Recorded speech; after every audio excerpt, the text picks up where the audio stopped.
Hello and welcome dear students. आज का दिन जो है 27 अप्रैल का।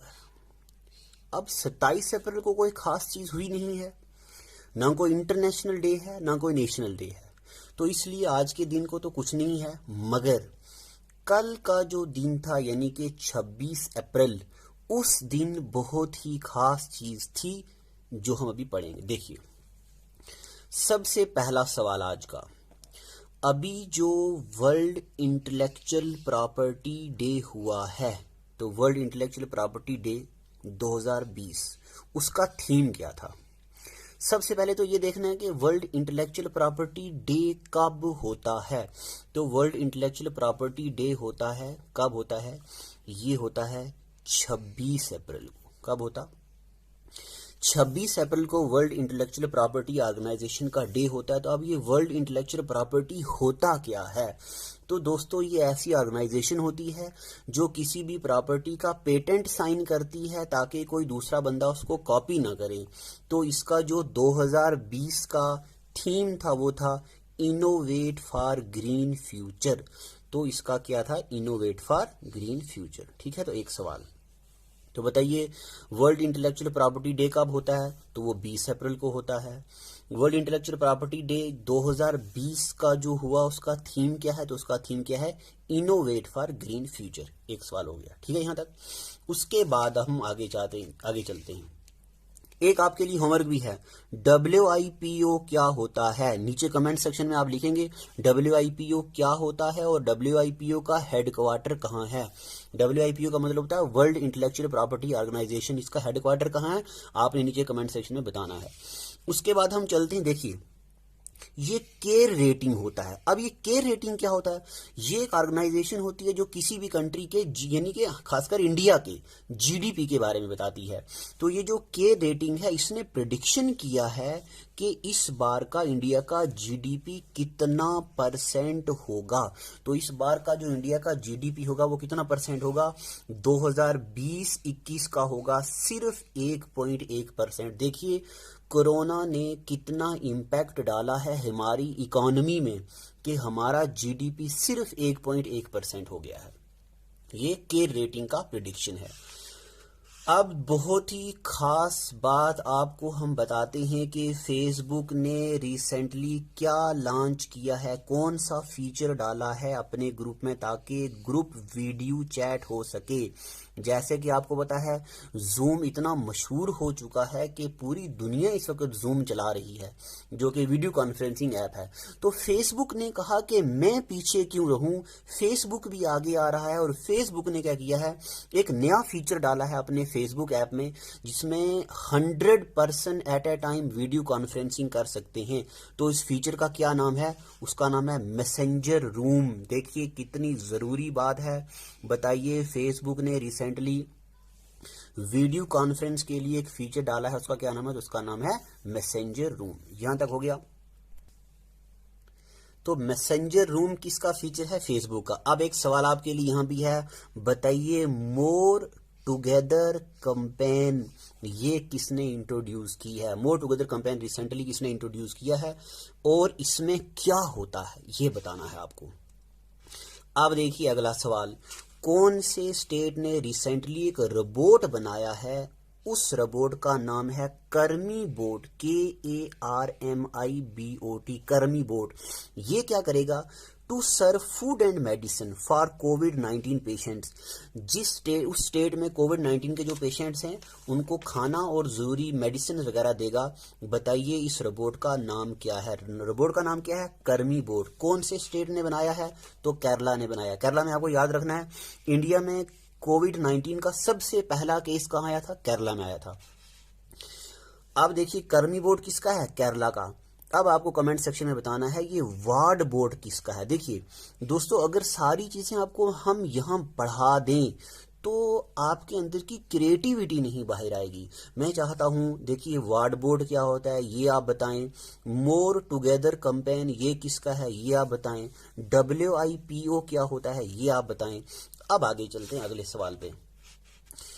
आगे सवाल है, which state has recently which state has launched Dhanvantari scheme. अब धन्वंतरी क्या होता है?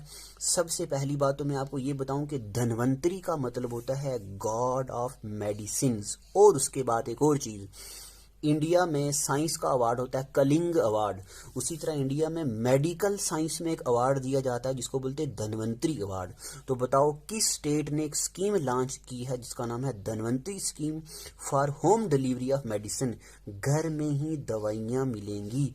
कौन सी स्टेट ने ये लॉन्च की है? तो ये आसम ने रिसेंटली लॉन्च की है। आसम ने क्या लॉन्च की है? धन्वंतरी स्कीम, जो क्या करेगी? पेशेंट्स को घर में ही डिलीवर करेगी मेडिसिन। और बताइए धन्वंतरी का मतलब क्या होता है? तो इसका मतलब होता है गॉड ऑफ मेडिसिन। तो आगे एआई का मतलब होता है आर्टिफिशियल इंटेलिजेंस। आर्टिफिशियल इंटेलिजेंस तो आपको पता ही है, आर्टिफिशियल इंटेलिजेंस जो 5th जनरेशन के कंप्यूटर्स हैं जो खुद अपना डिसीजन ले पाते हैं, ऐसे कंप्यूटरों को बोलते हैं आर्टिफिशियल इंटेलिजेंस।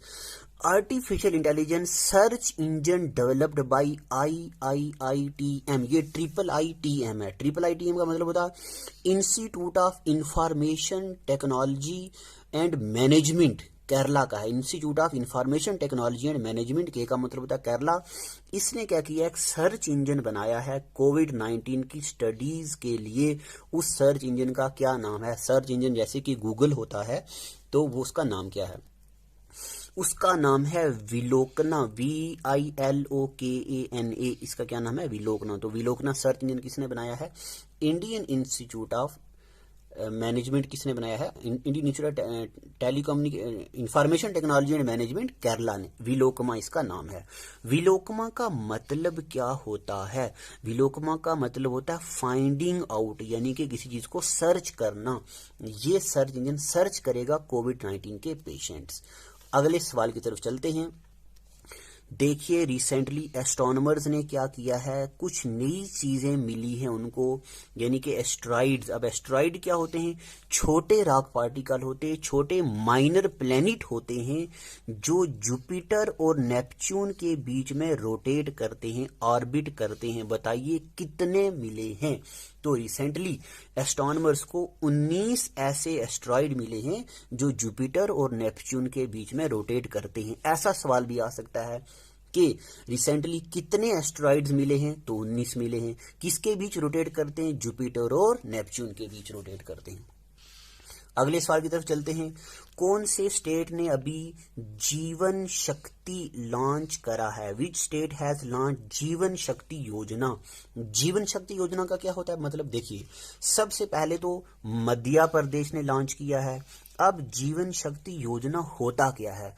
इस जीवन शक्ति योजना में गवर्नमेंट ऑफ मध्य प्रदेश ने क्या किया है? वुमेन्स को अलाउ किया है कि वो अपने घर में मास्क बनाएं, और एक मास्क 11 रुपए का गवर्नमेंट ऑफ मध्य प्रदेश खरीदेगी, जिससे वुमेन का भी इनकम होगा और गवर्नमेंट को भी इससे फायदा होगा। अगला सवाल, हरियाणा ने recently, Haryana has launched which mobile app? Haryana ने एक मोबाइल ऐप इंट्रोड्यूस की है, नई मोबाइल ऐप बनाई है जो क्या करेगी? जितनी भी जरूरी सर्विसेज हैं स्टेट की, यानी कि मेडिसिन हो गया और काम हो गया, वो करेगी। मोबाइल ऐप उनको हेल्प करेगी। उसका नाम है हेल्प मी। तो हरियाणा ने रिसेंटली मोबाइल ऐप बनाई है नेसेसरी सर्विसेज देने के लिए। क्या नाम है उसका? Help me. या हेल्प मी एक नई ऐप बनाई गई है जो नेसेसरी सर्विसेज देगी स्टेट को। बताइए कौन से स्टेट ने बनाई है? तो वो हरियाणा ने बनाई है। आज के लिए इतने ही, क्वेश्चन काफी हैं। तो एस्पायर अड्डा के साथ बने रहिएगा। एस्पायर अड्डा यूट्यूब चैनल को सब्सक्राइब कीजिए। ऑनलाइन कोर्सेज के लिए हमारे इस नंबर पे कॉल करके रजिस्टर कीजिएगा। अकाउंट असिस्टेंट का पूरा कंप्यूटर, पूरी जीएस, पूरा मैथमेटिक्स और पूरी अकाउंटेंसी एंड बुक कीपिंग पढ़ाई जाएगी यहाँ पे। Thank you.